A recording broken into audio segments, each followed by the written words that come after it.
Welcome to Outcast, the podcast where we catch up with some of the most engaging, courageous, and inspiring LGBTQ plus people from all over the world. We ask our lesbian, gay, bisexual, trans, and queer guests where their coming out journeys began, what they've gone through along the way, the joy and the pain, but we promise there will be more joy, and what gives them hope. I'll be interviewing people from all walks of life, from hard-working queer people behind the scenes to more familiar faces you might have never known even had the coming out stories they're about to share. You can follow us on social media at OutcastLGBT, and you can find us online at outcastpod.com.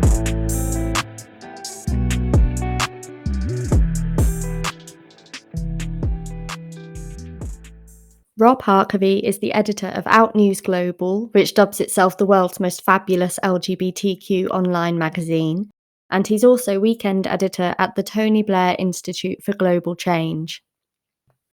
An experienced journalist, he's been published in The Times, Diva magazine, Gay Star News, and other publications as well. He's an ambassador for the mental health charity SOS Silence of Suicide and a patron of Jan Trust, which promotes inclusion for ethnically diverse communities and educates and empowers women against extremism and hate crime. In the 90s, Rob co-founded Respect Holidays, a travel agency designed to help LGBTQ plus people travel safely and affordably, and it quickly became the largest gay holiday company in Europe. Rob's also been an ambassador for Stonewall, and he's passionate about championing diversity and inclusion, often through public speaking. Welcome, Rob. It's great to have you on Outcast. Thank you. It's great to be here. So, where does your coming out story begin? I came out before coming out was a thing, before it was called coming out, and this was when I was still at school, and I knew from a very, very early age that I was bisexual. Again, not even knowing what bisexual meant. I mean, I know people out there in podcast land can't see me, but I look amazing. But in fact, I'm 57 years old, so we're talking sort of in the 70s, you know. Yeah, I can confirm that. Thank you, Rosie. You're not so bad yourself. So I knew that I kind of, even before I kind of knew what sex was, I kind of, you still find people attractive, don't you, when you're quite young? And I knew that I kind of liked girls and boys. And what sort of really made me feel it was okay was Bowie, David Bowie, who really was the only public figure who was openly bisexual. Mm-hmm. So I went to an all boys school, or at least it was all boys until the sixth form. And so my first sexual experiences were with boys, but I knew that wasn't the be all and end all of it. I knew that I liked girls. And then it sort of evolved. So I know this is a coming out story, but I didn't actually come out. It's just I lived my life, and you know, my friends, my family, my work colleagues just kind of knew who I was. They talk a lot about bisexual erasure, but actually, if you're bisexual, it's kind of back then, at least, it was kind of there was less of a necessity, if you like, to come out. It was a bit feeble, but you could still always kind of attend an event or something with a girl. Yeah. You know, and not be lying because you're bisexual. So a lot of my gay friends did do the thing, and maybe you did that too, where you sat down with your mum or your dad or your family, whatever, and said, "Mum, Dad, I've got something to tell you." But I never did that. I never hid it. But if I was going out with a guy when I was in my teens, my mum said, "You know, where are you off to tonight?" You know, I'm going out with Jimmy, or I'm going out with Debbie. And, you know, neither seemed to matter to my parents, and it certainly didn't matter to me. Yeah. So my coming out story is one of kind of evolution into my lifestyle rather than a specific moment or moments where I kind of had to bare my soul. Mm-hmm. That's really inspiring. I think it sounds like there was a lot of self-acceptance in you early on, perhaps, and there's a lot of shame stuff around being LGBTQ plus, sort of whichever generation you're from. But it sounds like you had this sort of not unique, but you had this wonderful experience of having self-acceptance, and you had, yeah, the Bowie role model and the kind of nice natural way of evolving into it. Yeah, yeah. I mean, I was very lucky. I talked about my parents, but actually, I was brought up by a single mum from the age of 5. She'd done a little bit of work in the theatre and stuff, which back then was the kind of cliched home of the homo, as it were. I know it's different now, but back then when perhaps society was less liberal, the kind of creative arts or the theatre performing arts were something of a haven. So she certainly had a lot of gay friends, and there were gay couples who used to come to our house when I was little. Mhm. And bearing in mind, it wasn't legal until 1967 when I was 3 years old. So I thought it was normal, but actually it was more special for these people to kind of be out than it was for me. Because when you're a kid, you accept things, don't you? Nobody is born prejudiced. No baby is born homophobic or racist. It's what they're taught. And I was just lucky in my upbringing from my mum that that there was never any that there wasn't a hint of homophobia. And I remember one occasion, I really can't remember what the story was because I was really quite young, but it was a story of someone's ruin basically for being gay, maybe an MP, maybe a TV presenter or something, but all over the papers, certainly over the tabloids, massive fall from grace. And I remember my mum, and as I say, I must have been about 7 or 8 or something, actually sitting down and talking to me. And she said, remember, the least interesting thing about someone is what they do in their bedroom and with whom. Yeah. And obviously, that's not quite right because if you want to date them, it's a very interesting thing. But I think the point she was making is the content of your character, what you do for a living, how you treat your loved ones, whatever. That's what matters about somebody, not who you shag. And that's something I've always carried through my life. Yeah, it sounds like she created almost a non-homophobic world, a non-homophobic sort of beautiful, yeah, environment, just a utopia really. She sounds like an incredible woman. Yeah. I mean, I was lucky, I lived we were talking before we came on air that, I live in North London. I've always lived here. North London, it's not that, the, the streets are teeming with film stars, but it has always been a kind of quite a liberal, media friendly place, I suppose, North London. And by the accident of birth, that's where I've ended up. I know there's people who may have been the same as me, but growing up in a different part of the country back in the 70s, who would have had a very, very different experience. And I'm actually very mindful of that in my work. Even now, when I write about sort of homophobia and stuff like that, it's tempting to say we live in a post homophobia world. The fact that the gay scene has been decimated in London is a bad thing, but also it's a good thing because 20 years ago, if I went out with gay friends, we'd go up to Soho to a gay bar. Now we just go to the local near where I live because it's completely accepted. And I always have to pull back from that. I think, well, yeah, Rob, you work in media and you live in North London. It's not the same for everybody, is it? That's very true.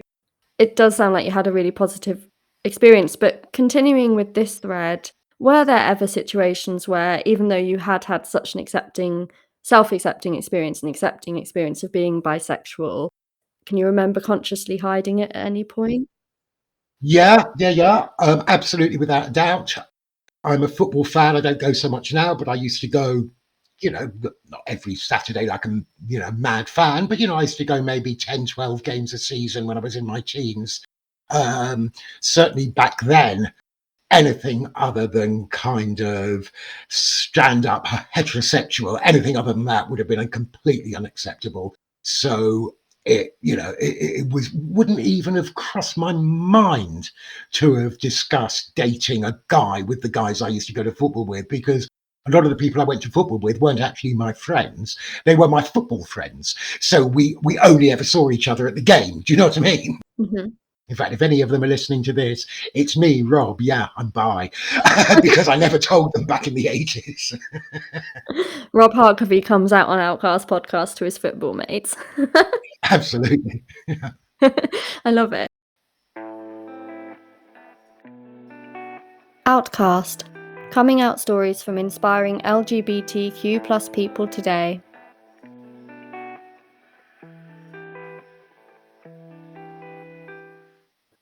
I've seen from your social media that you're Jewish. Yes. How does Judaism generally approach it, being bisexual, being LGBTQ+? Well, I'm no expert on Judaism. In fact, I'm probably the worst Jew in the world. Although I'm very, very proud of my heritage and, the wonderful long heritage of Judaism. From a religious point of view, I'm probably not the right person to ask. Certainly, I think, like with all religions, the more orthodox are the more homophobic, and I say that with a small h. Maybe I should say less accepting, but certainly. But I was Jewish enough, for example, to have a bar mitzvah, and very many years ago, I think 25 years ago, the synagogue that I had my bar mitzvah in, and I'm going to name check them, Finchley Reformed Synagogue, got a lesbian rabbi. Oh, fab. So that was way, way before ministers in the Church of England. Well, I mean, there've always been gay ministers in the Church of England, but could be out and proud. So let's not do a Jew lesson, but there's effectively three branches. There's the Orthodox, which is the strictest. There's the Reform, and then there's the liberal. Most secular Jews from North London, like me, grew up in the Reform tradition, which is more liberal than Orthodox, but not as hippy dippy as liberal. And certainly within that environment, as I say, we had a lesbian rabbi in my synagogue 25 years ago. So, yeah, I've never felt any pressure as a Jew to kind of hide or be embarrassed or ashamed about my sexuality. Mhm. The number of people I've spoken to on this podcast who are either religious or it's come up or they're a religious leader is actually quite surprising. So it sounds like there is that kind of very open approach, the same as you would in like a liberal Christianity or things like that. Yeah. I mean, what gets me about religion as a whole is that all religions, at their fundamental base, Christianity especially, but all religions have sort of love at the center of it, don't they? Even these idiots who misinterpret the religious texts for sort of terrorist purposes and stuff, they should reread them, because really most religions, obviously they were written years ago, and there is a bit of vengeance and war and stuff because that was what life was like then. But on the whole, religion is about, looking after your fellow human and stuff like that. So many religious people have such a blind spot to homophobia. I know even less about Christianity obviously than I do about Judaism, but I do know from hearing what Jesus Christ has said or said in his life that he never, the New Testament doesn't mention homosexuality, but you kind of know that Jesus would have been cool with it, don't you? Very cool with it. Like, honestly, yeah, that's it. It's about love, it's about an openness, accepting anyone. So yeah, it completely is compatible with LGBTQ plus issues, and I will never hear otherwise. Let's talk about your career for a bit. You're so integral to the LGBTQ plus community. I'd say from a business point of view, from a journalism point of view, and from an activism point of view. But in 1993, you co-founded Respect Holidays to provide affordable and safe holiday packages for LGBTQ plus people. Why was a speciality LGBTQ plus travel provider needed in the 1990s? Back then, we were simply the gay holiday company. Why was it needed? Well, we weren't the first, but there were sort of little niche gay tour operators, holiday companies before. But to be brutally honest, they were very sex based. So what they didn't do glossy, this was before the internet, so they didn't do glossy brochures. They might do kind of black and white leaflets, and it was all about staying in some kind in a sort of seedy hotel somewhere with a basement, or a cellar, with whips and chains and sex and leather, and that's fine, whatever floats your boat. But what didn't exist is what I can now say a TUI for gay people. A nice glossy brochure, a good honest brochure, good convenient flight times, all licensed with ABTA and all that kind of stuff, but simply aiming at gay people, in the same way that at the time there were niche holiday companies for people who like to play golf, or people who like to go yachting, or for straight singles, or for that matter, Club 1830.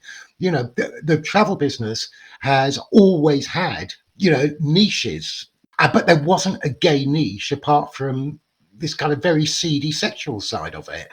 So, uh, to be cynical for a minute from a business point of view, the early 90s were just the right time. The homophobia was becoming less and less acceptable. And so to start the company was viable. But, and this is the cynical bit, there was still enough homophobia around for gay people to feel that they wanted a safe space, to go on holiday to. So it was that the 90s was that sweet spot where it was needed, but it was viable and acceptable at the same time.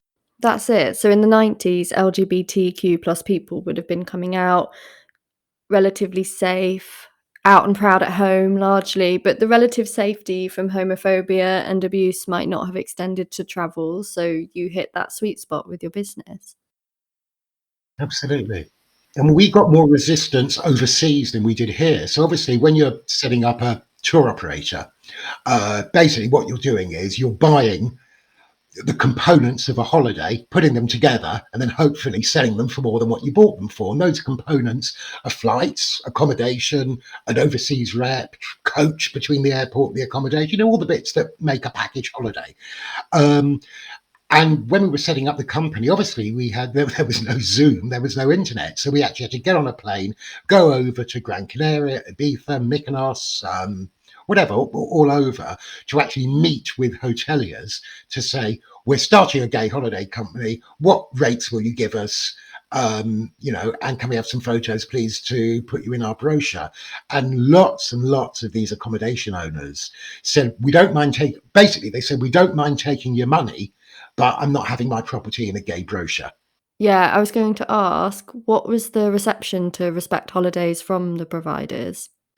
The reception was generally very good, because we tended to focus on places where there was already a gay infrastructure, like Ibiza, like Mykonos, like Sitges, near Barcelona, and so on.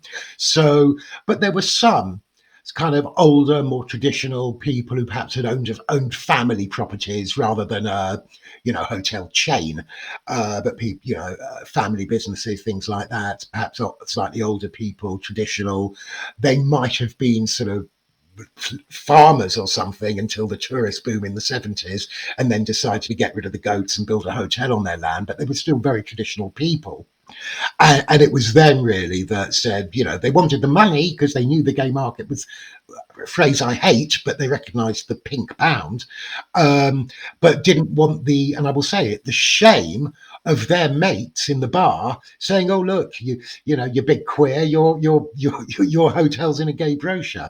Of course, we did have to stick to our guns and not deal with, you're either in or you're out. There's no way we were going to give people our money if they didn't let us, publicize the fact that they were accepting gay holiday makers. Um, we also got a bit of resistance, I have to say, from the travel press in the UK. Um, and even though I left the gay travel business back in 2007, I still keep in touch and I still read the trade press, and I still find it really irksome when they're doing massive features on LGBT holidays, and they're speaking to people from I'm not going to name any big companies, but from large household name organizations who talk about how they value their gay customers. And I'm thinking, Christ, how we were banging our head against a brick wall back then to get any sort of PR outside the gay community, in other words, within the travel industry as a whole. I mean, what was important at the time, Rosie, was the PR within the gay community. So all the magazines and the papers and stuff did give us PR. So we did well, but as I say, I do find it slightly irksome that now, LGBT holidays are flavour of the month to the travel industry, but back then nobody wanted to know.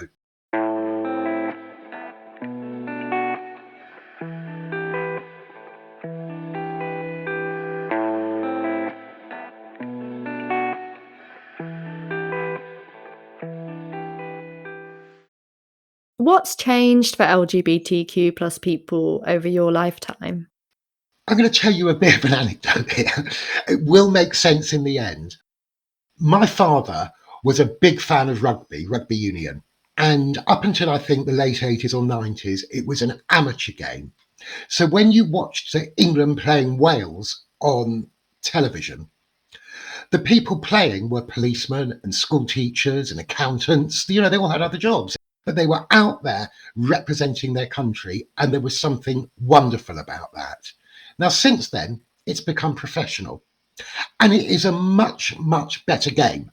But something has been lost. There was something nice about seeing amateurs turning up and playing for England or Scotland or Australia, and then knowing that they're going back to work in their solicitor's office on the Monday morning or whatever. And I draw that parallel with the gay scene, the LGBT scene.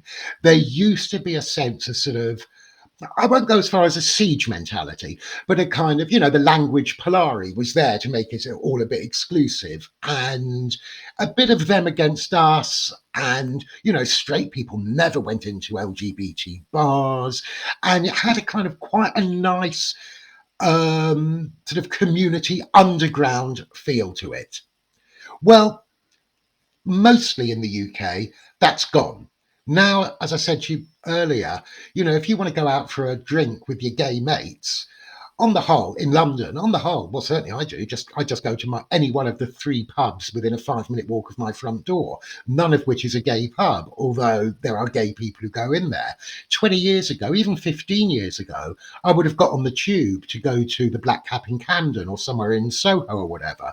So in the same way that professional rugby is better than amateur rugby, the increased acceptance that you don't need to be ghettoized is, of course, better, but something has been lost. I also think that and I've got to be very careful what I say here because we live in such an angry world where any misstep is picked up on. But I think what some people very disparagingly call the alphabet soup, LGBTQIA for kink. So basically you could be straight, but you like being spanked. And some people think that is part of the LGBTQ plus community. Well, it doesn't affect me. If that's what they want to be, that's what they want to be. But I think there has been a kind of dilution. I think now perhaps some people who are basically straight but might have had a bit of a fumble with someone of the same sex after 6 lagers. And I hope I'm not being too uncharitable, but are now kind of adopting a kind of, and people, you can't see this, but I'm doing air quotes, a queer identity to kind of make them feel perhaps a little bit special. And it's like nobody's straight anymore. Everybody has to have some sort of queer identity, and I don't know why that annoys me because live and let live, and each to their own. But I think it kind of dilutes sort of the identity in a way. If everyone's part of it, then nobody is part of it. Yeah, I've thought about this recently because I think there's been a tipping point that potentially we're over. So I think to diversify the meaning of LGBT and add a Q and a plus, I think welcomes in as many people as we need. But I think you're right. If then it's so accepted that it then becomes adopted by absolutely anyone who's just touched another person of the same sex, whatever, it loses any meaning, and then it becomes this broad soup again. But within that soup, then those of us who do look different, so a woman who has a wife or someone who's transgender, we become the odd ones out again within what was meant to be the odd one out. So I think there is something to be said for it. I think you're right. I think we have to be careful sort of what we say. But basically, if everyone adopts it, it shows in general there's a good level of progress in the UK, like you say. But yeah, if we broaden it out too much and welcome everyone in, all those people we've welcomed who are normal or more normal than us, again to use air quotes, they're going to then start bearing down on us less usual ones again, and we'll just go around in full circle. And so it's worth saying, I think. I mean, I was at Pride a couple of years ago, Pride in London. Well, it must have been 2019. That was the last one. And there was a load of male, middle aged adult babies in the parade. Now, I don't know what their sexuality was, but style wise, I'd be very surprised if they were gay. Um, but they were fine. Look, if you get off on dressing like a baby, and sucking a dummy and a giant outsized bottle in public, all power to you. None of us should be judged on our sort of sexual proclivities. Otherwise, we're all going to be judged. Who are we to judge people's sexual preferences? And I'm not judging them, but you know, gay pride, really? Some middle-aged straight bloke with a sucking a dummy wearing an outsized nappy? Is that really what the gay scene has become? And that does slightly concern me. Yeah, it's interesting. I mean, adult babies specifically, I've only seen like one documentary about it, but I would say I don't feel like that's got anything to do with the sexuality spectrum. It's a social commentary on having too much responsibility and wanting to regain a sort of infantile lack of responsibility to fix probably a mental health kind of crisis and loneliness and all that stuff. But yeah, really doesn't have anything to do with gay rights. Yeah, yeah. I think it's gone beyond same-sex attraction now. I mean, it definitely has. I mean, as I said before, something has been lost when we move beyond same-sex attraction. It's better to be inclusive than not, but I think it's still fair to ask questions about if everybody is under this umbrella, well, who's left outside it? Yeah. Perhaps we're in a strange transition and it'll all start firming out up again soon. Yeah, yeah. I mean, each to their own. This is not really a niggle. Live and let live. It's better to be nice than not be nice, and it's better to be inclusive than exclusive. But I suppose, there's still a discussion to be had and questions to be asked. Very much so. And yeah, lesbians, bisexual, gay, and trans people, we're all kind and inclusive. So we do what we do, don't we? But it's a very good point. Yeah, yeah. What are the biggest challenges, do you think, facing the LGBTQ plus community today? I don't think it's just necessarily the LGBTQ plus community, but I think it's sort of all communities, if you like. And I blame social media that we are starting to see very intolerant silos of intellectual purity, where it's almost like kind of Stalinism, where any deviation from what somebody somewhere has said is the truth Mhm. is treated as heresy. And I can certainly see within the LGBTQ community, the community turning in on itself because they don't necessarily share the same beliefs as everybody else. You see it in politics. I'm not here to discuss my personal politics, but I will tell you, I don't vote Tory. But the truth is that the Home Secretary is Asian, the Chancellor is Asian, and the Secretary of State for Health is Asian, and they're conservatives. Now, left wing Twitter goes mad at this, and I vote Labour, but left wing Twitter goes mad at this because, oh my God, they're people of colour, they should be Labour voters, but what do? They're Conservative ministers, and you can almost see the smoke coming out of their ears. Do not compute, do not compute. And a similar sort of thing happens in the gay community. In fact, talking of politics, gay Tories. Well, so what? If you believe, I'm not a Tory, but if you believe the free market is the best way to further society, it's a perfectly legitimate view that all over the world, people believe in the free market. But then to sort of be expunged, if you like, from the community in a kind of Orwellian way for having a belief that sits outside the kind of groupthink, the short answer is the biggest danger, I think, is the community turning in on itself because some people don't subscribe to the current groupthink. Yeah, social media makes everyone snap to a decision about what they want to say about something and has just eradicated all listening and thinking time. Yeah, I mean, I try to not repeat myself when I write editorials and opinion pieces, but one thing I have repeated a few times is I do not believe that, well, Twitter and others, but it's mainly Twitter, that seems to be the most poisonous one, should be treated as a platform. They should be treated as a publisher. If somebody writes a letter to OutNews Global defaming you, Rosie, and says something about you that is blatantly untrue, and I publish it, you can sue me, OutNews Global, not them. Not the person who wrote it, me for publishing it. Same as a mainstream newspaper. If I write a letter to the Guardian or the Telegraph alleging something and they're stupid enough to publish it, you can sue them because they published a defamatory comment about you. Twitter is not in law a publisher. It's just a platform. So they said, well, it's not us who said it, but actually they are a publisher. They by any definition, they're a publisher, and they should take responsibility for what is on their platform. And the excuse, I'm getting on a soapbox now, and the excuse that they're just dealing with so much traffic that it's not possible to regulate it is nonsense. You don't see, thank goodness, you don't see child porn on Twitter. You see all sorts of images, but I've never seen, thank goodness, any abuse of children. Why? Because Twitter is perfectly capable of regulating their content before it's published.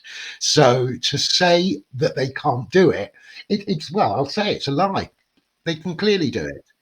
People talk about freedom of speech all the time, and when they're on social media, they're talking about freedom of speech. But what they're forgetting is that, like you say, they're getting freedom of platform in that environment. It's not freedom of speech. They're getting a free platform to circulate hate speech, which is a completely different thing. It's not speaking freely, it's publishing hate, which usually wouldn't be allowed because there would be editorial standards or there would be regulation of sort of publishing platforms.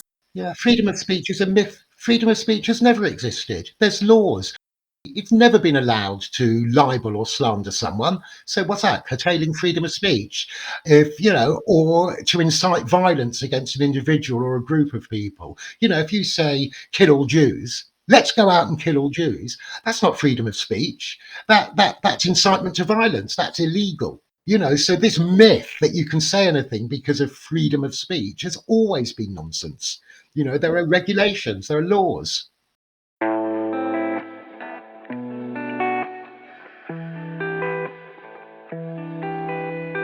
Coming out stories from inspiring LGBTQ plus people today. What gives you hope for the future?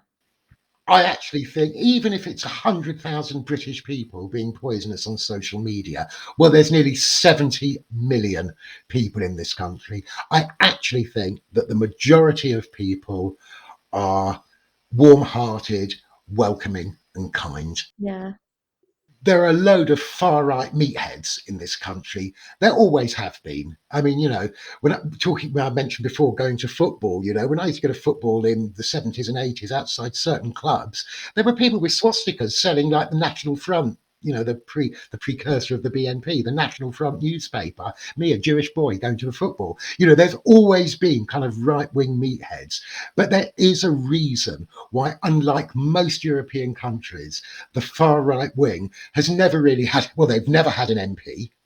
The BNP occasionally used to get the odd councillor, but then they'd lose their seat at the next election because they were useless. Because I think the British people are fundamentally tolerant, humorous, welcoming, and have a sense of the ridiculous. I think, when anyone is kind of too bombastic and too basically right wing, or for that matter, too left wing, like some Corbynista people were, I think the majority of British people see them for what they are, laugh at them, and then go about their business, which is basically being nice, decent human beings. And that's my hope for the future, that people are basically nice.